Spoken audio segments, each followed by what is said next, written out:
Pour ne rien manquer, abonnez-vous maintenant. 7h21, tout compte fait avec Eric Revel. Bonjour Eric.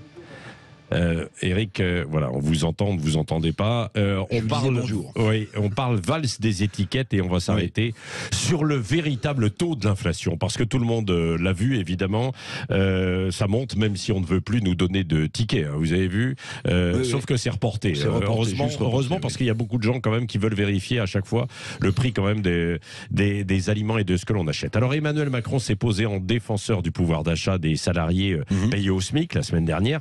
Est-ce que le SMIC a progressé plus vite que l'inflation? Alors, c'est un débat qui enfle. Pour répondre à votre question et vérifier l'exactitude ou pas des propos du chef de l'État lors de cette fameuse intervention télévisée, je vais être précis. Sur les 18 derniers mois, le SMIC horaire a augmenté exactement de 9,5%, alors que la hausse des prix calculée officiellement par l'INSEE a bondi de 8,6%. Si on compare ces deux chiffres, on peut dire que le SMIC, effectivement, a augmenté de 0,9%, de près de 1% de plus que l'inflation.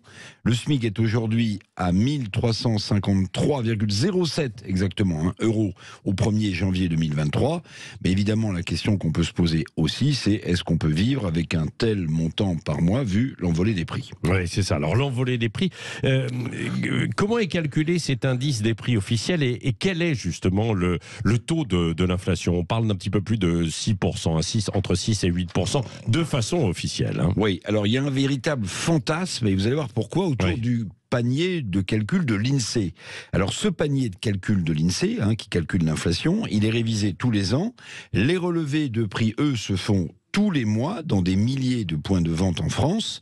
L'INSEE suit ainsi 1000 produits, mais écoutez bien, dont 10% seulement sont connus.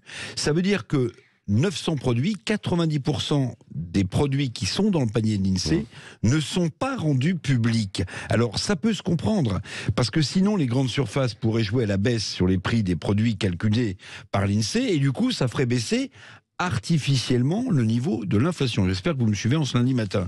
Mais le problème, c'est que en ne rendant pas publique cette liste de calculs, on peut s'interroger sur l'opacité, sur les produits qui sont à l'intérieur de ce panier de l'INSEE et du poids de pondération de chacun de ces produits.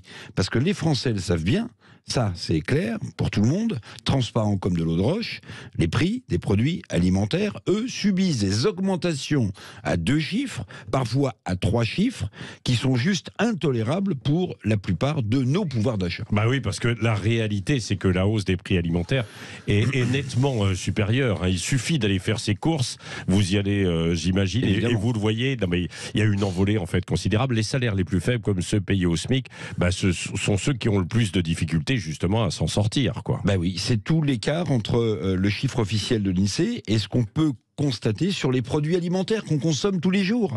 D'après le cabinet indépendant IRI, je le cite, la hausse annuelle de ces produits alimentaires était de 14%. 14% en février en moyenne. On serait sur un rythme à la fin du mois de mars, là, dans quelques jours, de 15 à 20%, c'est considérable. Et dans ce cas, on revient sur la petite déclaration du chef de l'État. 15 à 20% sur les produits alimentaires qu'on consomme tous les jours, face à une augmentation du SMIC de 9,5%, non, Monsieur le Président, le compte n'y est pas. Oui, surtout qu'il y a des produits, ça vous ne le dites pas, mais il y a des produits qui ont augmenté de façon beaucoup plus... J'ai dit jusqu'à 3 chiffres. Oui, c'est ça. Mais vous ne donnez pas ces chiffres, mais parfois on est à 110, 120... Oui, c'est dingue. Oui, mais bien sûr que c'est considérable. C'est considérable, quoi. Merci Eric Revel, vous revenez tout à l'heure à 9h moins 20, bien sûr, nous en reparlerons.